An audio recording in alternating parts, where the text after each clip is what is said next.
Friends, welcome to my channel. বিভিন্ন জায়গায় বিভিন্ন মিডিয়াতে বলা বলি করছে বলে আমরা শুনলাম বা আমরা মিডিয়াতে দেখতেও পাচ্ছি, যেখানে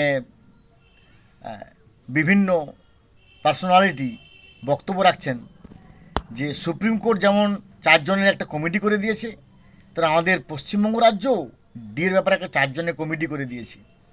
এবার খেলা জমবে, কমিটির সঙ্গে কমিটির লড়াই, বাক বিতণ্ডার। তারা যেমন এক্সপিরিয়েন্স, এরা তেমন এফিসিয়েন্ট, এটসেট্রা এটসেট্রা, এরকম নানারকম কথা শোনা যাচ্ছে।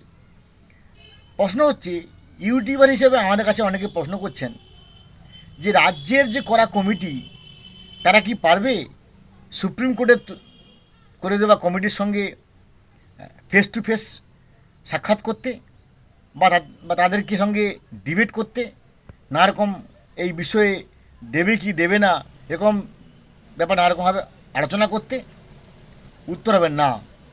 সুপ্রিম কোর্ট সর্বোচ্চ আদালত, তার তৈরি করা যে কমিটি, Indu Malhotra madam, Chauhan sir, Gautam Madaria sir এবং সিএজি একজন সিনিয়র অফিসিয়ালস বা সিএজির controller of and auditor general বা তার একজন সিনিয়র রিপ্রেজেন্টেটিভ, এই 4 জনকে মুখোমুখি করার বা 4 জনেরকে আটকানোর ক্ষমতা কারণ নেই।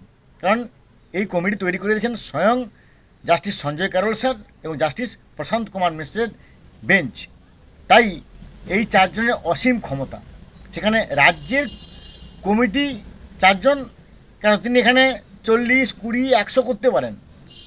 কেন না ভাই, ডিএ 124 পাতা বা 129 পাতা, তার এক্সোরিডিয়াম পোর্শনটা নিয়ে, আগের পার্ট লোয়ার পার্ট নিয়ে 129 পৃষ্ঠার যে ভার্ডিক্ট, সেই ভার্ডিক্টটাকে ভালো করে পড়ার জন্য ভাই কী লেখা আছে, কি ব্যাপার, কি বৃত্তান্ত, কোন কোন জায়গায় কী ক্লজ লেখা আছে, কী সাব ক্লজ লেখা আছে, সেগুলো পড়ার জন্য হয়তো তেনারা অবশ্যই কমিটি করতে পারেন।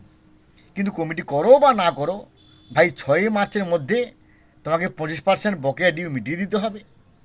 ভাই তোমাকে 31শে মার্চের মধ্যে বাকি 75% বকেয়া ডিউর ফার্স্ট ইনস্টলমেন্ট দিতে হবে। ভাই তোমাকে 15ই এপ্রিল 2026-এর মধ্যে স্ট্যাটাস রিপোর্ট বা কমপ্লায়েন্স রিপোর্ট জমা দিতে হবে। ভাই তোমাকে 15ই মে 2026-এর মধ্যে তোমাকে পুরোপুরি ক্লিয়ার করে দিতে হবে। তুমি আবার কমিটি 100 জন করো, 200 জন করো, that is up to you. We wouldn't interfere into this matter. তুমি কমিটি করে যাও, কোনো দুঃখ নেই।